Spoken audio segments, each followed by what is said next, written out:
Yo, what's up guys? It's Noah here. And in today's video, I'm going to be breaking down the NBA slate on Draftkings and Yahoo for Saturday, April the 16th. We do officially have the start of the playoffs on Saturday, and we have a 4-game slate. So, very interesting. This is probably going to be the most amount of games that we have in a single day during the postseason. I don't think there will be more than 4 games on any day. But yeah, 4-game slate. We're going to talk through each one of these games. Very cool that each game is one after the other, so you're never going to have like 2 games going on at the same time. It's kind of like the Christmas Day slate. So first game of the day is at 1 o'clock Eastern, so pretty early. And then last game is the Nuggets and Warriors. It's like the night game. It's at 8:30. So we're going to go game by game, kind of talk through what stands out to me, take a look at this slate. Recording this video on Friday afternoon. Since the salaries are out, I figured I'd just go ahead and make the video, get it uploaded for you guys. But yeah, we'll start off with the first game. Before we do, hit that like button. As always, guys, I appreciate the likes. If you're new to the channel and you have not yet, click that subscribe button as well. And also, go check out the sponsor of the video, Prize Picks. So, Prize Picks, player prop based DFS site. If you have not heard of Prize Picks yet, make sure to go sign up over there. Use code NOAH. They're running some cool promos during the playoffs, and one big one that they're running is they set Joel Embiid's points prop to 0.5. So it is basically a free pick. Obviously, you would take the over there. This prop is going to be available until the game starts. So their game starts on Saturday at 6 Eastern. So basically, you got till that Philly game starts, the Philly-Toronto game, to get in an entry with the Embiid prop. I think it's a $20 limit that you can do, but you can find some props you like to pair with that. They do have a lot of stuff up already for Saturday's games. Like I said, I'm recording this on Friday, so some of the stuff is still up for Friday's games too. They have a lot of stuff up for Saturday's games. You can take a look at their board. Find some props that you like. As always, I will have a video posted later today, probably later on Friday night, sharing some of my favorite plays for Saturday's games. So if you want to check that video out, you want to tail the picks I give in that video, pair that with the Embiid free square, you could do that too. But definitely get over to Prize Picks, sign up, use code NOAH. They will match your first deposit up to $100 when you sign up with my promo code. But let's go ahead and start off with the first game of the day, the Jazz and the Mavericks. And this one's very, very interesting, specifically on the Dallas side, because Dallas is going to be without Luka Doncic, which we'll talk about in a second. But looking on Utah, Donovan Mitchell, he was out for their final game of the regular season for illness, but I'm guessing he's playing today. I mean, it's been almost a week. Like, that was last Sunday, and this game's on Saturday, so it's been a week since that game. I expect Mitchell to play. At 8,100, I think Donovan Mitchell's a fine option. He's never someone I get super excited to roster. But in the playoffs, starters are going to play really big minutes. Guys like Donovan Mitchell, Rudy Gobert, you should expect really big minutes from them. I don't think there's any standout plays coming from Utah. Honestly, my favorite play from the Jazz might be Bojan Bogdanovic, just because at 5,400, like, this is kind of a cheap price tag for Bojan, especially now that he is, pretty much off his minutes limit and should be able to play full minutes. When he came back from his injury, he was limited a little bit, but he got up to 32 minutes. The most recent game he played against Phoenix, we saw him play 40 minutes against Memphis. In the playoffs, these teams are going to be running tight rotations. I would expect like 34, 35 minutes from Bojan. He's only 5,400. I think it's like a mid-range small forward option. I think Bojan's in play. And then, Donovan Mitchell, Rudy Gobert, they're fine. I don't think they stand out on this slate, but they're playable. Mike Conley at 5,700, again, is an okay option. His minutes might be a little bit higher in the playoffs. He was kind of limited a lot during the regular season, but in the postseason, maybe we see Mike Conley play a few more minutes. Again, at 5,700, not a standout play, but viable. There's not really a ton that I love on Utah today, though. I think most of my interest in this game is coming on the Dallas side. So with Luka Doncic out for Dallas, that opens up just a ton of usage. Obviously, we know Luka plays a ton of minutes. He's, dominant when he's out there. Getting him off the floor is just a massive boost for both Jalen Brunson and Spencer Dinwiddie, and their price tags are way too cheap. Brunson and Dinwiddie both stand out as great plays today. They stand out as great plays on Yahoo as well. It's very weird. They're both shooting guard on Yahoo, which is kind of annoying. But Brunson and Dinwiddie, I love both of them. We've seen when Luka has missed games this season, like Brunson and Dinwiddie have both been great in the games that Luka's missed. I think it was this game against Houston. Luka sat out this game. I know there was a game recently Luka sat out. I think it was this one against Houston. Brunson played 29 minutes, had 37 DK points. I want to say Dinwiddie had a pretty good game as well. 34 minutes, 44 DK points. I know in the 2 games that Luka's missed this year, like Dinwiddie's been great in both those games. I think the other game Luka missed was against Sacramento. It was this one. So in the 2 games that Dinwiddie played without Luka this year, he's played 36 minutes against Sacramento, had 47 DK points. And then against Houston, he played 34 minutes, had 44 DK points. 6,300, just way too cheap for Dinwiddie. 7,200 is way too cheap for Brunson. Like, both these guys are going to play huge minutes. I would expect the offense to run through Brunson and Dinwiddie. without THJ, like they're just going to get so much usage, and obviously no Luka is massive too. So really like both Brunson and Dinwiddie. I think they're two standout plays, and I think it's fine to play both guys together.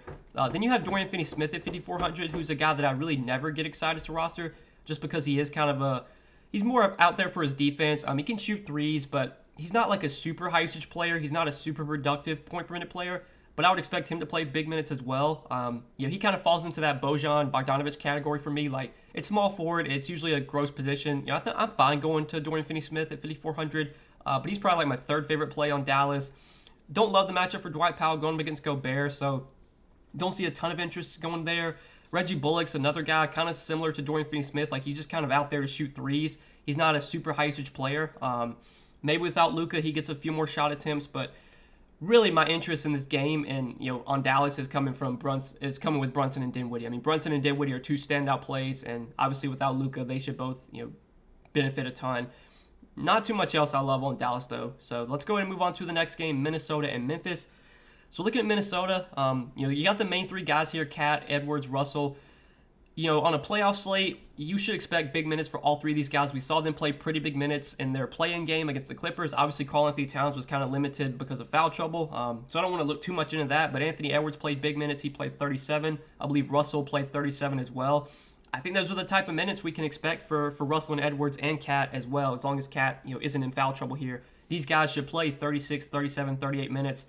At their price tags, I think probably Edwards and Russell are my favorite, just because it's 7,600 and 7,200. Like, they have the upside to pay off those price tags. Obviously, Towns has the upside to pay off his price as well. But when you look at this slate as a whole, you have Jokic at 10.6, you have Embiid at 10.4. John Morant should be full go, and you have him at 9,800. You got Harden at 9,200. Like, I think there's just other guys I'd rather pay up for today.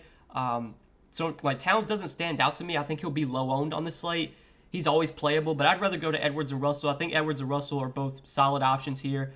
I'm not loving much else, though, from Minnesota. Patrick Beverley obviously played pretty well in that game against the Clippers. He played good minutes. I expect his minutes to be pretty good during the playoffs. I think they're going to want him out there for defensive purposes. He played 33 minutes in that play-in tournament game. I think he'll play low 30s minutes once again. But at 5,400, like, in order for Beverley to really put up a ceiling game at this price tag, it's unlikely for him to put up a ceiling game at this price tag is what I'll say. Even if Beverley has a good game, he's probably scoring like 30, 32 DraftKings points, which is solid, but that's not like a guy that you're going to have to win tournaments. So I do kind of question the upside on Beverley, but I think his minutes during the playoffs will be solid. I think he'll play 30, 32 minutes a night. He's fine at 5,400, but really my two favorite plays from Minnesota are definitely Edwards and Russell. Not much of a preference between the two. Maybe Edwards I would take over Russell just because I think he has a higher ceiling, but both guys are solid plays. Those are my two favorite plays from the Timberwolves. And then on the Memphis side, John Morant, we haven't seen a ton of him since he came back from injury. He really only played in one game, and that was against the Pelicans. He played 27 minutes in a blowout. That was pretty much like a ramp-up game for John Morant to get his conditioning right. In the playoffs, I would think Ja's going to be fine to play his normal minutes here. I haven't seen like any report that he's going to be limited, so I'm expecting 36 to 40 minutes from Ja. At 9,800, I mean, we know Ja has the upside to pay off this price tag now. I think I would rather go to Jokic and Embiid, who we'll talk about later. Those are kind of my two favorite studs to pay for today. But Ja Morant at 9,800 is definitely in play. Minnesota plays really fast. They're leading the league in pace on the season, so I think the matchup's pretty good. Obviously, Patrick Beverley is going to be, harassing Ja as much as he can. But Ja is matchup proof. He'll find ways to score fantasy points, and obviously the minutes should be there in a playoff game. So definitely into Ja. I'm not super high on anyone else on Memphis, though. I mean, the matchup's really good. This game should be played at a pretty fast pace. But like Desmond Bane, like all these guys were priced up for when Ja was out. Desmond Bane is 7,100 now. Triple J is almost 7K. I feel like these guys are like $500 to $1,000 a little bit more expensive than they should be. Obviously, Tyus Jones is not in play. Dylan Brooks at 6,200 feels a little bit expensive. Maybe Steven Adams at 5,600 you could go to. I would think Steven Adams is going to have to play decent minutes here to guard Cat. But like Steven Adams is a guy that doesn't offer a huge ceiling, and I think the price tag's right on him. So I'm honestly not loving much on Memphis today outside of Ja. Just when Ja is healthy, he really dominates the usage on this team, and it's hard to see a lot of these other guys putting up huge ceiling games. Now, would I be surprised if Desmond Bane had a good game? I wouldn't be surprised. Would I be surprised if Triple J had a good game? No, but I think the likelihood of them, outperforming their salaries is low enough that they're not really guys I'm trying to prioritize today. you're playing a lot of lineups, sure, you could sprinkle them in on a 4-game slate. But Ja's the one guy that I'm interested in from Memphis that really stands out. Let's go ahead and move on to the next game, though, Toronto and Philly. So looking at Toronto here, this is a team that we know is going to run a very tight rotation. Obviously, during the regular season, they were playing they had games where they were running 7-man rotations, 8-man rotations in the regular season. Now in the playoffs, I expect very tight rotation for the Raptors. I expect the starters to play very heavy minutes. So Siakam, Van Vliet, Scotty Barnes, Gary Trent, OG. I think we can assume these guys are playing 35 to 40 minutes, all 5 of them.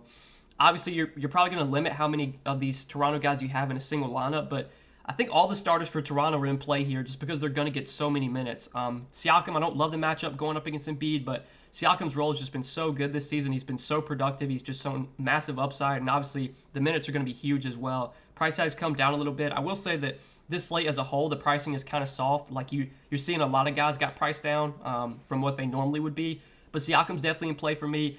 Really like Fred VanVleet. I think Fred VanVleet's going to be full go here heading into the postseason. He's not on the injury report. We saw him kind of be inconsistent during the regular season. But the minutes are always going to be there for VanVleet. And I think now that he's had almost a week to rest, he's had over a week to rest. I mean, the last game he played was on April the 5th. So it's been almost 2 weeks a little bit close to 2 weeks since VanVleet last played in a game. So he should be fully rested, ready to go for the postseason. We know VanVleet can handle playing 40-plus minutes, and I think he's going to play 40-plus minutes a night during the playoffs just because that's how Nick Nurse runs his rotations. He runs things very tight. He really gives his guys big minutes, and I expect a big role for Fred VanVleet. I expect huge minutes as well. At 7,900, I think he's in play for me. He looks like a really solid option on Draftkings and on Yahoo. He's really affordable over there. He's only $29, so really like Fred VanVleet on both sides. I think we're going to see him kind of get things going here in the playoffs. He's had a lot of time to rest up. His minutes should be really good. I like him quite a bit. I think Scotty Barnes is fine. He's probably my least favorite of all the Raptors starters, but at 6,900, he's playable. Garrett Trent's fine. Again, I think Barnes and Trent are probably my 2 least favorites. I would probably rank them VanVleet number 1, OG number 2, because I do really like OG. I think OG is also going to get a big minutes bump. Obviously, we saw OG. He's been kind of dealing with injuries throughout the season, but again, he's had over almost a week to rest. I mean, last game he played in was against the Knicks on April 10th. He played 25 minutes in that game. That was just kind of a game that were kind of limiting him a little bit. They've had no need to really push OG that much lately. But now in the playoffs, you can expect him to play big minutes. I think he's going to be good to go. Should play his normal 35, 36 minutes here. Might even get close to 40 minutes. And OG's, he's a decent point per minute player. He averages close to a fantasy point per minute. The main thing for me, though, is the price tag at 5,500 and the minutes I expect him to play. We saw during the regular season, OG was priced in the 7K range. I know he hasn't been the same point per minute player that he was then, but I think the minutes are going to get back up there, and I think we're going to see the production start to come back for OG as well. I expect all these Raptors guys to just have really big roles in the playoffs. So at 5,500, I definitely like OG on this slate. I think he stands out as a solid option. On Yahoo, he's $22. So if you want to play him over there, I think OG looks like a very solid play on both sides. And then when it comes to the bench guys, not super high on anyone off the bench. For one thing, I don't know how many guys Nick Nurse is going to play. Obviously, the 5 starters are going to play huge minutes. I would think Chris Boucher is going to get some minutes. I would think Precious Achiuwa plays some minutes. Maybe Thad Young plays some minutes, and that might be it. They might just run an 8-man rotation. Hell, they could run a 7-man rotation. Nick Nurse is fine doing that. So I don't think there's too much else that stands out here. It's really just the starters that I'm interested in from Toronto. And then moving on to the other side with the Sixers. So looking at the Sixers, it's hard to get excited about anyone here except Embiid and Harden. Just because Embiid and Harden, when they're on the floor, they're the 2 guys that are really gonna dominate the usage. And Embiid at 10,400, I think looks like a very solid pay-up option here. I still would put him behind Jokic, and we're gonna talk about Jokic in a second. Still would put him behind Jokic, but I think Embiid is my second favorite stud on this slate, especially since we don't have Luka. Steph Curry's probably gonna be on a minutes limit, so I'm not really interested in him. Harden, I think, is fine, and we'll talk about him in a second, but Embiid's role is going to be great during the playoffs. He was getting huge minutes towards the end of the regular season, and now heading into the postseason, I would expect close to 40 minutes a night for Embiid, because if the Sixers want to advance and if they want to move on to the next round, they're just going to have to rely on Embiid and Harden a ton, especially Embiid. So I think Embiid's going to have a massive role. Matchup against Toronto, I don't think it's the best by any means, but the price tag is fair, and the role is going to be huge. The usage is going to be great. He's going to play a ton of minutes. Definitely interested in Embiid. And I think Harden at 9,200 is a fine option as well. I mean, Harden should play big minutes during the postseason.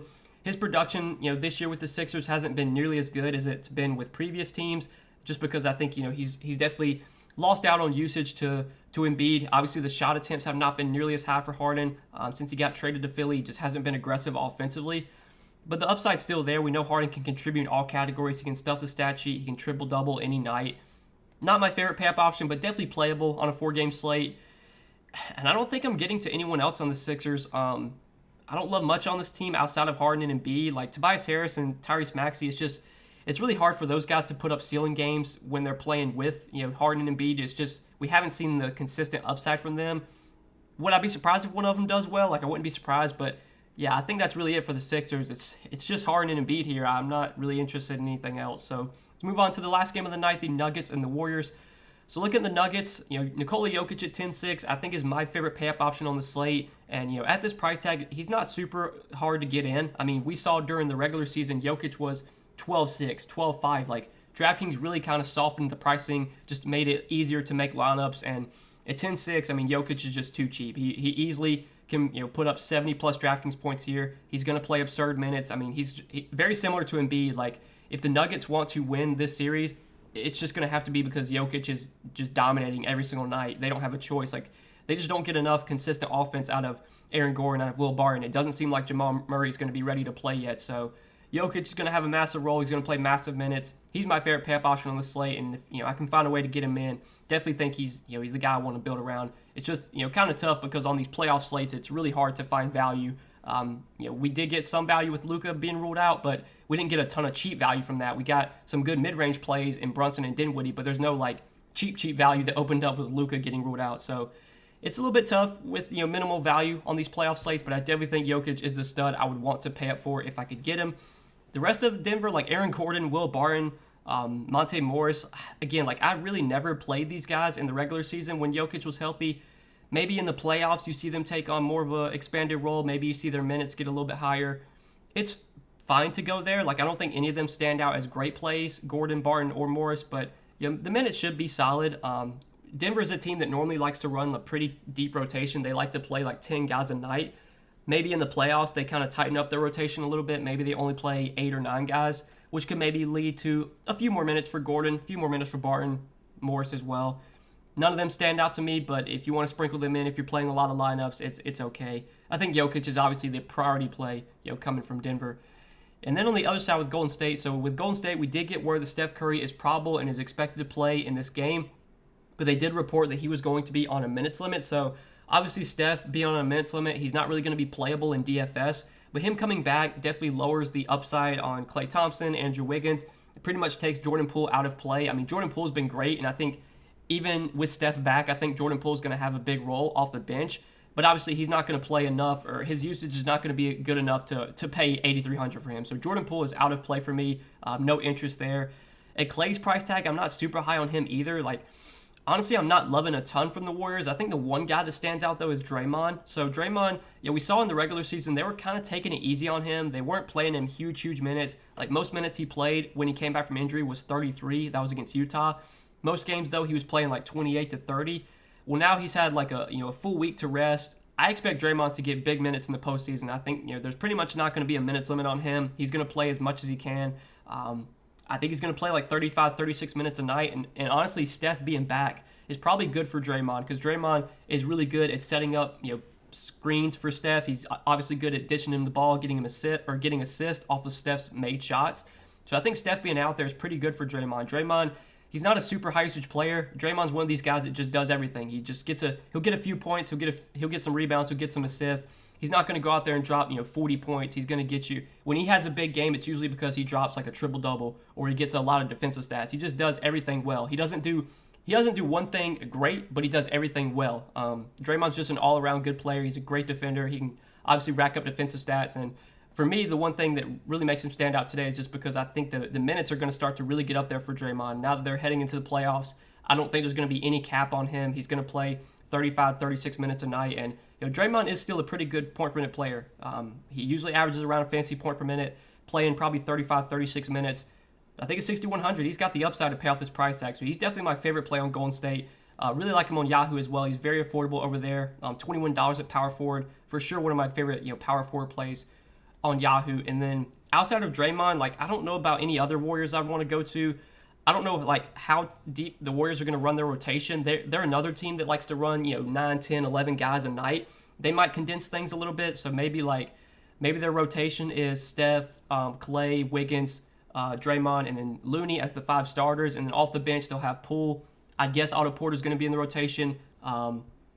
Maybe Gary Payton's in the rotation. I don't know, like, is Bielitsa going to be in the playoff rotation? I'm not sure. Iguodala might be. I mean, the Warriors do have a lot of guys. They're pretty deep. Like, I just don't know how many of these guys are actually going to get minutes. So I don't want to get, like, into the bench guys. I really don't want to play anyone off the bench for Golden State. My favorite play is Draymond. Then it would probably be, like, maybe Clay, then Wiggins. But with Steph back, I'm not, like, as interested in Clay or Wiggins.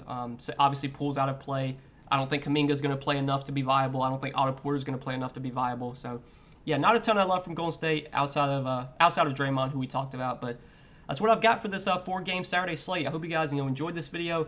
Like I said, I'm going to try and start making videos on the weekends now with the playoffs here. It's a lot easier to make content during the playoffs just because you don't have to worry about things drastically changing. You don't have to worry about players getting ruled out randomly. I know Paul George got ruled out for protocols on Friday against the Pelicans, which was unfortunate. Usually, though, that's not going to happen. Like, we know if guys are healthy, they're going to play.